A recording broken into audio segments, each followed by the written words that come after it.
आपण सर्वजण एका अत्यंत परिचयाचा आणि तितक्याच वेदनादायी अनुभवातून कधी ना कधी नक्कीच गेलो असू. म्हणजे कल्पना करा, उद्या एखादी खूप महत्वाची परीक्षा आहे किंवा ऑफिसचा एखादा मोठा प्रोजेक्ट सबमिट करायचा आहे. हो, असा प्रसंग म्हणजे अगदी सगळ्यांच्याच आवडीचा आणि भीतीचा विषय आहे. हो ना?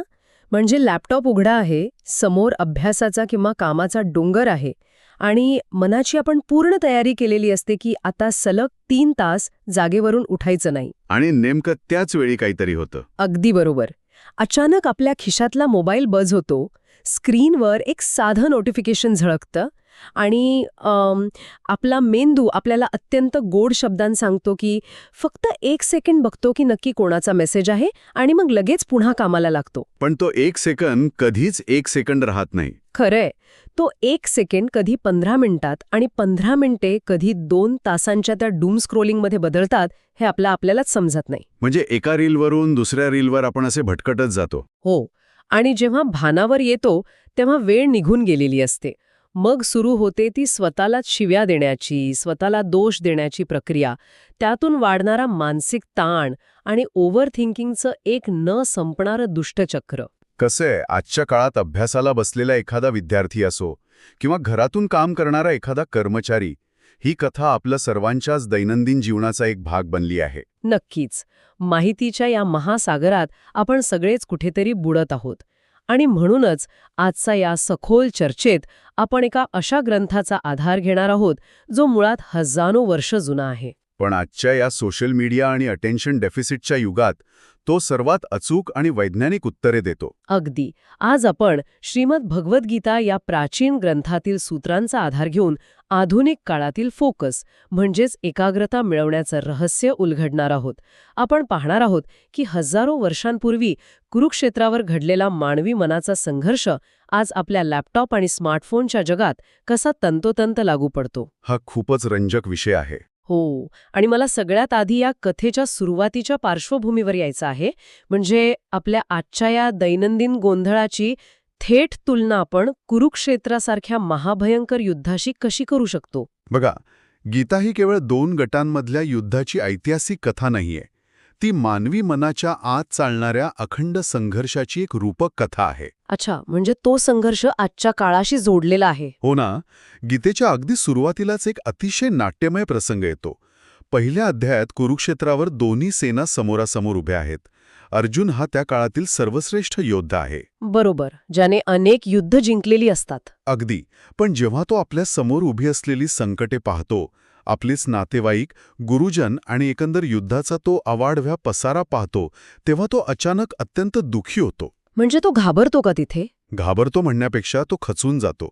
त्याच्या शरीरातून घाम फुटतो, अंगाला काटा येतो, तोंड कोरडे पडते आणि त्याच्या हातातील गांडीव धनुष्य चक्क खाली गळून पडते. बापरे. हो, तो स्वतःच्या कर्तव्यापासून पूर्णपणे विचलित होतो आणि युद्ध करण्यास चक्क नकार देतो. या अवस्थेला गीतेत विषाद असं म्हटलं आहे. म्हणजे इथे कुरुक्षेत्र हे केवळ एक भौगोलिक ठिकाण राहत नाही, तर ते एका गोंधळलेल्या मानवी मनाचं प्रतीक बनतं. अगदी बरोबर ओळखलत. हे ऐकताना मला आजच्या काळातील एका गोष्टीची आठवण येते. आपण जे अर्जुनाच्या शारीरिक अवस्थेचं वर्णन केले, तोंड कोरडे पडणे, हात थरथरणे, हे अगदी आजच्या काळातील पॅनिक अटॅक किंवा बर्नआउटच्या लक्षणांसारखं वाटतंय. हो, त्यात खूप मोठं साम्य आहे. म्हणजे बघा ना, जेव्हा एखादी व्यक्ती आजच्या काळात कामाच्या किंवा माहितीचा अवाढव्य ढिगाऱ्यासमोर उभी असते, समजा एखाद्याच्या इनबॉक्समध्ये 500 ईमेल्स पेंडिंग आहेत किंवा विद्यार्थ्यासमोर परीक्षेचा अथांग अभ्यासक्रम आहे, तेव्हा ती व्यक्ती याच प्रकारच्या एका मानसिक पॅरालिसिसमध्ये जाते. अगदी तेच मला म्हणायचं होतं. ती अक्षरशः स्तब्ध होते आणि कुठून सुरुवात करावी हे न सुचल्यामुळे ती ते कामच पूर्णपणे टाळते. अर्जुनाची ती स्थिती आणि आजच्या काळातील आपला हा मेंटल ब्लॉक यात एक विलक्षण मानसशास्त्रीय साम्य आहे. हा दृष्टिकोन अगदी योग्य आहे आणि यामागील मूळ कारण समजून घेणं खूप गरजेचं आहे. अर्जुनासमोर उभे असलेले शत्रू हे काही अनोळखी नव्हते. ते त्याचे स्वतःचे नातेवाईकच होते.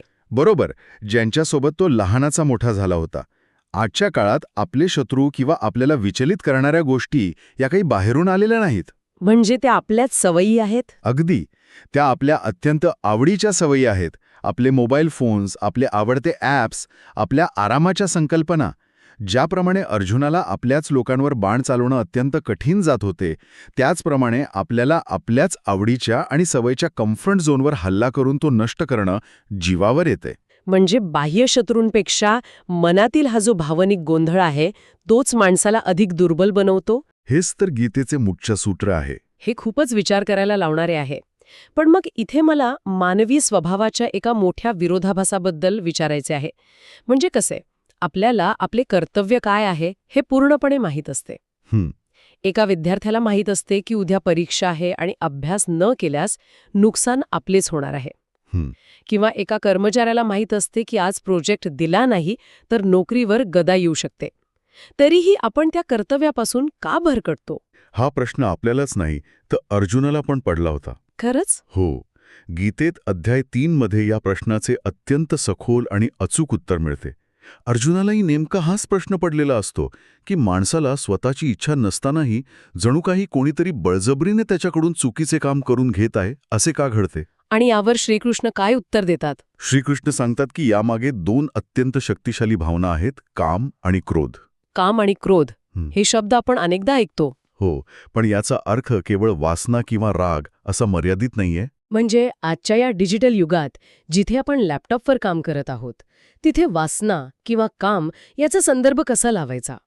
इथे काम म्हणजे कोणत्याही गोष्टीची अत्यंत तीव्र आणि सातत्यपूर्ण इच्छा. आजच्या संदर्भात सांगायचे तर आपल्या मेंदूला सतत काहीतरी नवीन माहिती मिळण्याची, सतत उत्तेजित राहण्याची जी सवय लागली आहे ती डोपामाइनची तीव्र इच्छा म्हणजे काम. अच्छा, म्हणजे ती सततची क्रेव्हिंग. बरोबर. आणि जेव्हा ही इच्छा पूर्ण होत नाही किंवा त्यात कोणताही अडथळा येतो तेव्हा त्याचं रूपांतर क्रोधात किंवा एका प्रकारच्या चिडचिडेपणात होते. हे खूप रिलेट होत आहे. यातून एक विनाशाची साखळी कशी तयार होते हे दुसऱ्या अध्यायात अत्यंत सुंदर रीतीने स्पष्ट केले आहे.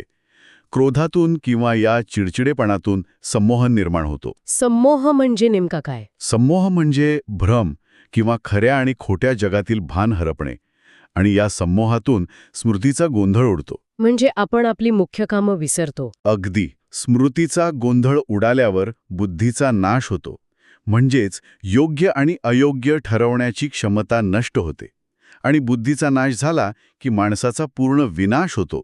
बापरे, ही विनाशाची साखळी ऐकताना असे वाटतंय की जणू कोणीतरी एका आधुनिक युजरचा स्क्रीन टाईम डेटाच वाचून दाखवत आहे. हो ना. म्हणजे आपण याचा प्रत्यक्ष आयुष्यातील अनुभव घेऊन बघूया. समजा आपण कामाच्या वेळेत एक छोटा ब्रेक म्हणून सोशल मीडियावर गेलो. जो ब्रेक कधीच छोटा नसतो. अगदी बरोबर.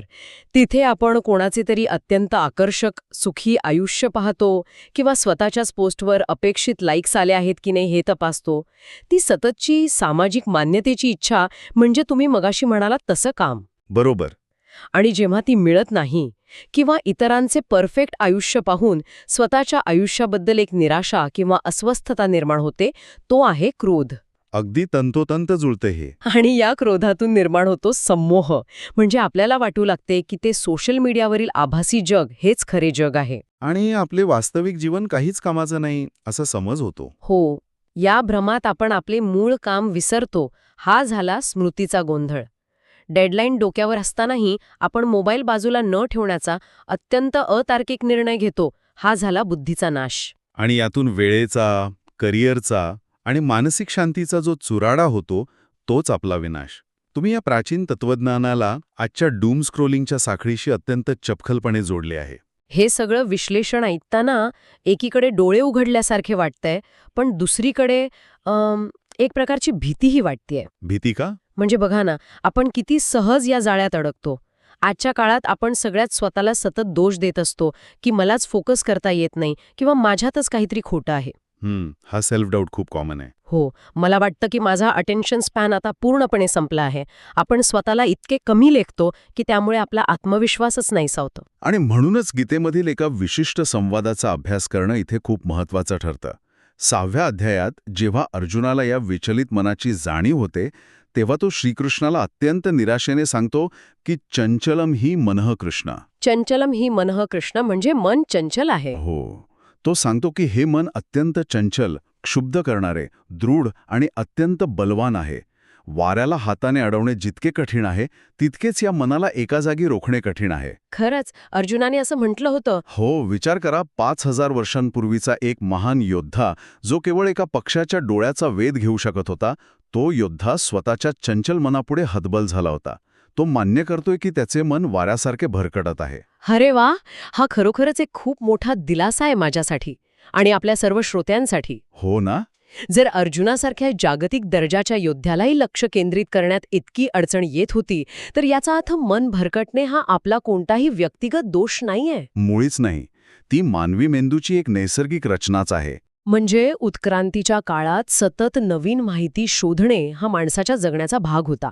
आणि आज तंत्रज्ञान नेमकं त्याच मानवी स्वभावाचा गैरफायदा घेत आहे. म्हणजे स्वतःला दोष देणे आपण आजच थांबवले पाहिजे. अगदी बरोबर. स्वतःला दोष देणे थांबवणे हीच सुधारणेची पहिली पायरी आहे.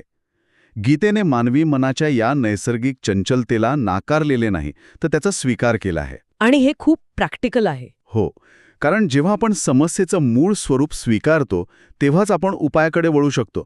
श्रीकृष्ण यावर अत्यंत शांतपणे आणि आश्वासक उत्तर देतात. ते काय म्हणतात? ते मान्य करतात की मन वाऱ्यासारखे चंचल आहे आणि त्याला रोखणे अत्यंत कठीण आहे, पण ते अशक्य नाही. यासाठी त्यांनी 2 अत्यंत शक्तिशाली शस्त्रे दिली आहेत. अभ्यासेन तु कौन्तेय वैराग्येण च गृह्यते. अभ्यास आणि वैराग्य. हो, एक म्हणजे अभ्यास, ज्याला आपण सतत प्रयत्न म्हणू शकतो, आणि दुसरे म्हणजे वैराग्य, म्हणजेच अनासक्ती किंवा अलिप्तता. अभ्यास आणि वैराग्य हे शब्द आपण खूप वेळा ऐकलेत, पण या शब्दांवर थोडी धूळ साचल्यासारखी वाटते आजकाल. म्हणजे नेमकं काय वाटतं तुम्हाला? म्हणजे बघा, अभ्यास म्हटलं की आपल्याला शाळेतली पुस्तके आठवतात किंवा पाठांतर आठवतं. आणि वैराग्य म्हटलं की सर्वस्व सोडून हिमालयात जाणारा एखादा संन्यासी आठवतो. हो, हा खूप मोठा गैरसमज आहे. मग आजच्या या धावपळीच्या कॉर्पोरेट संदर्भात त्यांचा खरा अर्थ कसा घ्यायचा? इथे अभ्यास म्हणजे नुसती पुस्तकं वाचणे नव्हे, तर तो एकाग्रतेचा सराव आहे. लक्ष विचलित झाले की त्याला पुन्हा मूळ जागेवर आणण्याची सातत्यपूर्ण कृती म्हणजे अभ्यास. अच्छा, म्हणजे ती एक प्रॅक्टिस आहे. अगदी. पण सर्वात मोठा गैरसमज आहे तो वैराग्य या शब्दाबाबत. वैराग्य म्हणजे सर्वस्व सोडून जंगलात जाणे, समाज सोडून पळून जाणे असं अजिबात नाही. मग वैराग्य म्हणजे काय? गीतेत वैराग्याची व्याख्या खूप प्रगल्भ आहे. स्वतःच्या अधीन असलेल्या इंद्रियांद्वारे या जगात वावरताना राग म्हणजे एखाद्या गोष्टीचं तीव्र आकर्षण आणि द्वेष म्हणजे तिरस्कार या दोन्हीपासून मुक्त राहून जी व्यक्ती आपले काम करते तीच खऱ्या अर्थाने मनाची प्रसन्नता मिळवते. म्हणजे जगात राहायचे, सर्व गोष्टींचा वापर करायचा, पण त्यांच्या आहारी जायचे नाही. अगदी तेच. म्हणजे जंगलात पळून जाणे हा उपाय नाहीच. इथे मला एक अतिशय आधुनिक आणि सोपी उपमा सुचतीये. सांगा ना. आपण जिममध्ये जातो बघा, तिथे आपण पहिल्याच दिवशी 100 किलो वजन उचलू शकत नाही. आपण वारंवार वजन उचलतो, स्नायू थकतात, पण आपण पुन्हा प्रयत्न करतो. हो. मला वाटतं अभ्यास म्हणजे जिममध्ये जाऊन मेंदूला पुन्हा पुन्हा वर्तमानात आणण्याचा हाच व्यायाम करणे. जसे बायसेप्स वाढवण्यासाठी आपण पुन्हा पुन्हा वजन उचलतो, तसेच जेव्हा जेव्हा आपलं लक्ष भरकटेल, मग ते 5 मिनिटांनी भरकटो वा 50 मिनिटांनी, तेव्हा तेव्हा त्याला कोणतीही चिडचिड न करता पुन्हा कामावर ओढून आणणे म्हणजे अभ्यास. क्या बात है. खूपच सुंदर उपमा दिली तुम्ही. पण इथे मला एक थोडासा पुशबॅक द्यायचा आहे. ह्या वैराग्याच्या संकल्पनेवर मला थोडी शंका आहे. नक्कीच. आपण यावर सविस्तर चर्चा करूया. काय शंका आहे तुमची? समजा मी ठरवलं की मला वैराग्य पाळायचं आहे. कामाच्या वेळी मी फोनचे इंटरनेट बंद केले, त्याला दुसऱ्या खोलीत नेऊन ठेवले किंवा ते ॲप्स ब्लॉक केले. बाह्य जगात मी फोनपासून पूर्णपणे अलिप्त झाले. पण ते तितकं सोपं नसतं ना. नोटिफिकेशन बंद केलं तरी मन आतून खात असतं की कोणी महत्वाचा मेसेज तर नाही ना केला, किंवा माझ्या आता नवीन पोस्टवर काही रिप्लाय आला असेल का. हो, मन तिथेच अडकलेलं असतं. मग नुसता फोन दूर ठेवून किंवा बाह्य अलिप्तता दाखवून काय उपयोग, जर तो अंतर्गत आवाज, ती तळमळ तशीच असेल. मग हे वैराग्य प्रॅक्टिकली कसं शक्य आहे? हां, अतिशय अचूक आणि अत्यंत महत्वाचा प्रश्न आहे. आणि म्हणूनच गीतेने सांगितलेले वैराग्य हे केवळ वस्तूंच्या त्यागापुरते मर्यादित नाहीये. मग ते कशाशी जोडलेलं आहे? ते फळाच्या त्यागाशी जोडलेले आहे. जोपर्यंत तुमच्या मनात त्या कृतीतून मिळणाऱ्या फळाची, मग ते फळ सोशल मीडियावरील लाईक्स असोत किंवा एखाद्या कामातून मिळणारी तात्काळ वाहवा असो, ती तीव्र आसक्ती आहे, तोपर्यंत तुम्ही फोन कितीही दूर ठेवला तरी मन शांत होणार नाही. म्हणजे इन्स्टंट ग्रॅटिफिकेशनची सवय. अगदी बरोबर. खऱ्या वैराग्याचा अर्थ असा आहे की आपण जे काम करत आहोत त्यातून मिळणाऱ्या तात्काळ बक्षिसाची अपेक्षा पूर्णपणे सोडून देणे. म्हणजे केवळ फोनपासून अलिप्त होण्यापेक्षा त्यातून मिळणाऱ्या भावनिक प्रतिसादापासून अलिप्त होणे जास्त गरजेचे आहे. अगदी तसेच. आणि जर आपण या संकल्पनेला आणखी थोडे विस्तारून पाहिले तर आपल्याला स्थितप्रज्ञ अवस्थेचा खरा अर्थ समजतो. स्थितप्रज्ञ हे खूप जड वाटते ऐकायला. नाही, खूप सोपा आहे. स्थितप्रज्ञ म्हणजे अशी व्यक्ती जिची बुद्धी किंवा प्रज्ञा स्थिर आहे, जो बाह्य परिस्थितीचा गुलाम होत नाही. याला समजण्यासाठी आपण एका वादळाचं उदाहरण घेऊया. वादळाचं उदाहरण? हो, आय ऑफ द स्टॉर्म म्हणजे वादळाचा मध्यबिंदू. बाहेर 200 किलोमीटर वेगाने वारे वाहत असते, सर्वत्र हाहाकार उडालेला असतो, पण त्या वादळाच्या अगदी केंद्रस्थानी मात्र नीरव शांतता असते. अच्छा, म्हणजे आजूबाजूला कितीही गोंधळ असला तरी? हो, स्थितप्रज्ञ व्यक्तीचे मन याच केंद्रबिंदूसारखे असते. बाहेर कितीही गोंधळ असो, माहितीचा स्फोट असो, डेडलाईन्सचा ताण असो, ती व्यक्ती आतून पूर्णपणे शांत असते. हे ऐकायला खूप भव्य आणि छान वाटतंय, पण ही अवस्था गाठण्यासाठी प्रत्यक्ष कृतीत काय बदल करावा लागेल आपल्याला? याचं उत्तर आहे कर्मफळाचा त्याग. 12व्या अध्यायात गीतेत स्पष्ट सांगितले आहे की ध्यानापेक्षा कर्मफळाचा त्याग श्रेष्ठ आहे, कारण कर्मफळाच्या त्यागाने तात्काळ शांती मिळते. तात्काळ शांती ती कशी? बघा, आपण जेव्हा एखादे काम करतो तेव्हा आपले लक्ष त्या कामावर कमी आणि त्याच्या परिणामावर जास्त असते. विद्यार्थी अभ्यास करत असतो, पण त्याच्या मनात विचार चालू असतात की पेपर कठीण आला तर, किंवा कमी मार्क मिळाले तर. हो, हे ओव्हर थिंकिंग सतत चालू असतं. यामुळे तो वर्तमानात अभ्यास करण्याऐवजी भविष्यातील काल्पनिक चिंतेत स्वतःची ऊर्जा वाया घालवतो. जेव्हा तो निकालाची चिंता पूर्णपणे बाजूला ठेवून केवळ अभ्यासावर लक्ष केंद्रित करतो, तेव्हा त्याचे ते अभ्यासाचे कामच त्याच्यासाठी ध्यान किंवा मेडिटेशन बनते. म्हणजे कामातच ध्यान शोधणे. अगदी बरोबर. हां, म्हणजे ओव्हर थिंकिंग करण्यापासून थांबण्याची हीच खरी पद्धत आहे.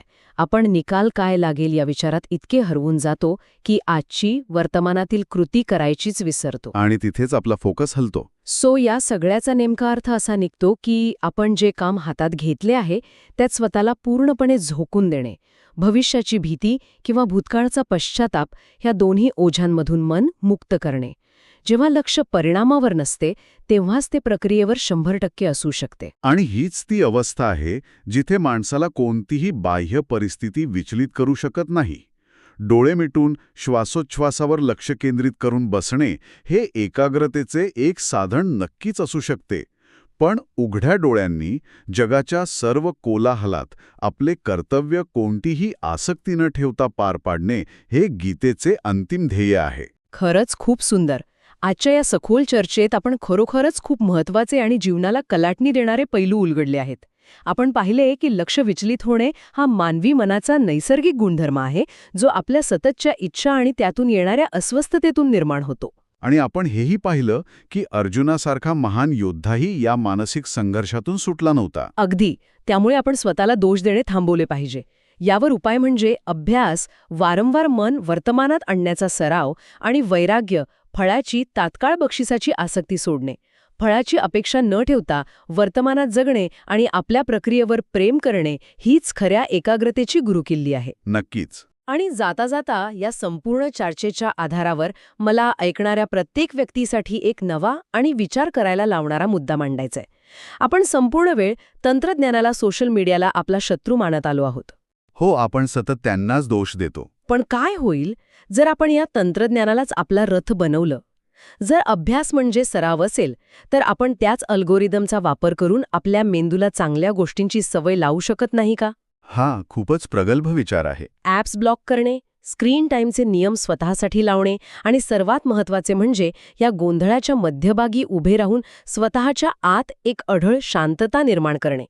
खऱ्या अर्थाने स्वतःवर विजय मिळवणे म्हणजे या आधुनिक जगापासून पळून जाणे नव्हे, तर त्या जगाला आपल्या ध्येयाच्या दिशेने वळवणे. खूपच छान आणि सकारात्मक विचार. आजच्या या सखोल विश्लेषणातील कोणता विचार आपल्याला आपल्या स्वतःच्या जीवनाशी सर्वाधिक जोडलेला वाटला? आपण जेव्हा पुढच्या वेळी कामाच्या मध्यभागी असताना नकळत मोबाईलकडे हात करू तेव्हा आपल्याला अर्जुनाचे ते वाऱ्यासारखे चंचल मन आठवेल का? आणि त्या मनाला आपण पुन्हा वर्तमानात ओढून आणू शकू का? यावर नक्की आत्मपरीक्षण करूया. विचार करत राहूया आणि स्वतःमध्ये सुधारणा करत राहूया. भेटूया पुढच्या सखोल चर्चेत.